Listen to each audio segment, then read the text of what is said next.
मुंबईमध्ये आमची भेट झाली आणि देवेंद्रजी आम्ही त्या संदर्भामध्ये चर्चा त्या ठिकाणी केलेली आहे आणि म्हणून मुद्दामून देवेंद्रजींनी मला सांगितलं, बावनकुळे साहेब म्हणले की तुम्ही जाऊन दादाला भेटून घ्या, त्यांचं काय म्हणणं आहे काय नाही थोडं ऐकून घ्या आणि ते ऐकण्यासाठी या ठिकाणी मी आलेलो आहे. दादांची नाराजी आहे आणि ती परवडणारी नाही म्हणून मुद्दामून मी या ठिकाणी आलेलो आहे, मला पाठवलेलं आहे. मी सगळं ऐकून घेतलेलं आहे. मी त्या संदर्भामध्ये नमस्कार. महाराष्ट्रातील विविध क्षेत्रातील बातम्या झटपट आपल्या मोबाईलवर पाहण्यासाठी लगेचच सबस्क्राईब करा राष्ट्रशक्ती लाईव्ह न्यूज आणि सोबत बेल आयकॉन प्रेस करा. भेटीसाठी मी आलेलो आहे. या ठिकाणी जे खासदार आहेत विद्यमान रवी सर दादांची नाराजी बोलणं झालं होतं. मी आणि छोटे दादा आहेत त्यांच्या ठिकाणी बोलणं झालेलं होतं. तर मुंबईमध्ये आमची भेट झाली आणि देवेंद्रजी आम्ही त्या संदर्भामध्ये चर्चा त्या ठिकाणी केलेली आहे आणि म्हणून मुद्दामून देवेंद्रजींनी मला सांगितलं, बावनकुळे साहेब म्हणले की तुम्ही जाऊन दादाला भेटून घ्या, त्यांचं काय म्हणणं आहे काय नाही थोडं ऐकून घ्या आणि ते ऐकण्यासाठी या ठिकाणी मी आलेलो आहे. नाही, नाराजी अजून तसं नाराजी दूर करायला मी आलो नाही. फक्त दादांच्या भावना काय आहेत, त्या कार्यकर्त्यांच्या भावना काय आहेत त्या ऐकायला मी या ठिकाणी आलो. ते सगळं ऐकूनही घेतलेलं आहे, काही गोष्टी लिहूनही घेतलेल्या आहे. त्यानंतर मी देवेंद्रजीकडे जाईल, बावनकुळे साहेबांना भेटेल आणि त्यानंतर पुन्हा या विषयावर त्याची चर्चा करेल. बदल अपेक्षित आहे. त्यांची नाराजी काय काय नाही ते सांगेल, त्याचं म्हणणं काय ते मी त्या ठिकाणी उमेदवार बदल तो अधिकार माझा नाही आहे, तो पार्लमेंटरी बोर्डाचा अधिकार आहे. आपल्याला कल्पना आहे आमच्याकडे सीट दिल्लीहूनच त्या ठिकाणी ठरते, त्यामुळे तो अधिकार माझा नाही आहे. पण काही ठिकाणी नाराजी आहे, काही ठिकाणी साहजिक असतं. म्हणून पण या ठिकाणी विशेष करून दादांची नाराजी आहे आणि ती परवडणारी नाही म्हणून मुद्दामून मी या ठिकाणी आलेलो आहे, मला पाठवलेलं आहे. मी सगळं ऐकून घेतलेलं आहे. मी त्या संदर्भामध्ये आमच्या पक्षश्रेष्ठीची मोहिते पाटील कुटुंबियांनी मागच्या निवडणुकीत ठरवून 1 लाख मतांचं बिल विद्यमान खासदारांना दिलं होतं, तरी त्यांच्या ताकदीकडे का दुर्लक्ष केलं जातं? ट्रीटमेंट पूर्ण नाही, दुर्लक्ष केलं जातं असतला कुठलाही भाग नाही, आपल्यालाही कल्पना आहे. पण तिकीट जाहीर झाल्यानंतर निश्चित नाराजी त्यांची आहे आणि ती मोठी आहे, याबद्दल ती दुमतच नाही. काल परवा साहेबांचं आमचं तिघांची बैठकही त्या ठिकाणी झाली, त्या ठिकाणी बोललो आणि म्हणून तडकाफडकी लगेच म्हणजे कालच बोललो आणि आजच मी या ठिकाणी सकाळी यायला निघालो. साहेब मला परत रात्री म्हणले की तुम्ही जाऊनच या, दादांना भेटून घ्या. मला वाटतं चर्चेने काही प्रश्न होत असतात, नसले तर पक्षश्रेष्ठी या बाबतीमध्ये मी सगळ्या गोष्टी करावा टाकेल आणि त्यात ते निर्णय घेतले. आक्रमक आहे,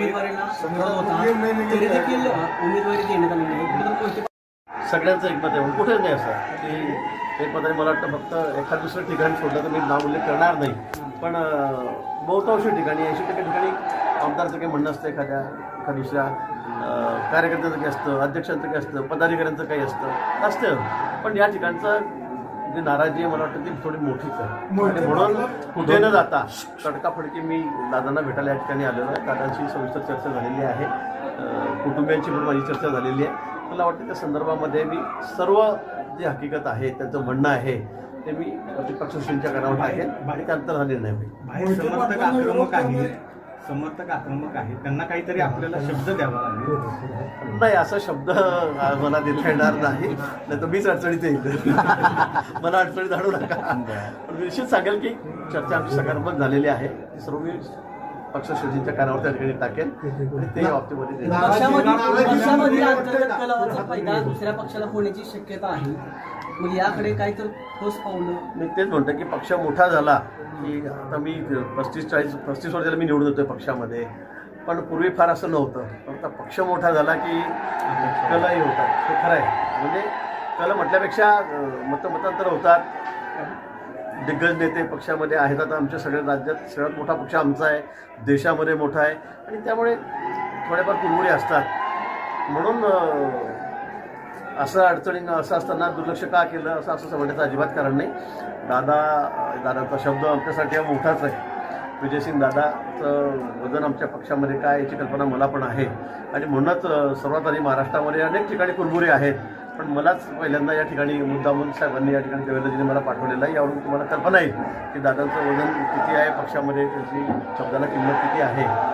मी त्यांच्याशी चर्चा केलेली आहे, सकारात्मक चर्चा झालेली आहे. त्या बाबतीमध्ये मी पक्षश्रेष्ठींच्या कार्यावर टाकेल ते निर्णय. नाराजी संपायची अपेक्षा आहे का? नाराजी संपायची अपेक्षा आहे का? मला वाटतं चर्चेमधून सगळ्या नाराज्या संपत असतात.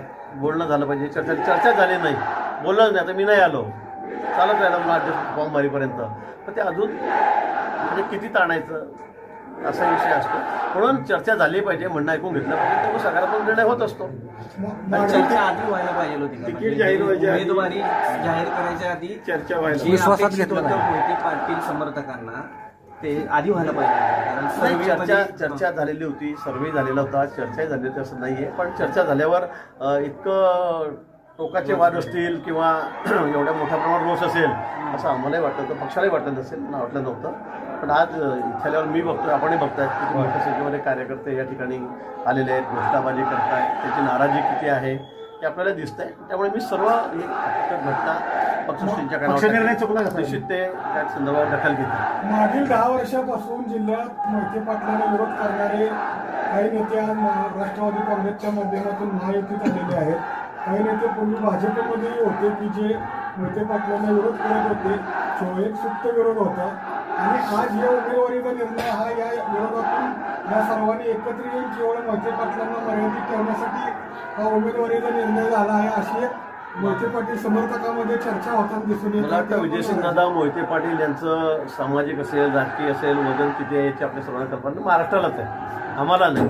महाराष्ट्राला जी कल्पना आहे त्यामुळे त्यांना डावलण्यासाठी काही केलं गेलं किंवा मुद्दाम त्यांना ठीक आहे, काही लोकांना वाटत असेल की यांना डावललं गेलं पाहिजे किंवा यांच्यावर अन्याय झाला पाहिजे किंवा यांचं ऐकू नका असं वाटतही असेल. आणि प्रत्येक ठिकाणी थोडंफार असतं, इथेही आहे, इथे असेल. पण मला वाटतं पक्ष त्या बाबतीमध्ये सगळ्यांचं ऐकून घेत असतो. पक्षाकडून असं कुठलंही कुणावर कुरघोडी होणार नाही. आमचे पक्षश्रेष्ठी, दादांची किंमत, दादांचं वजन याची आम्हाला सगळी कल्पना आहे. जिल्ह्यातच नाही तर महाराष्ट्रामध्ये त्यांचं काय वजन आहे याची आम्हाला कल्पना आहे. त्यामुळे असं कुठेही होणार नाही. या निर्णयामुळं माड्यामध्ये तुतारी वाजण्याची शक्यता आहे. त्यांचा असंतोष पाहून त्या दिवशी मोहिते पाटील तुमचं ऐकतील का?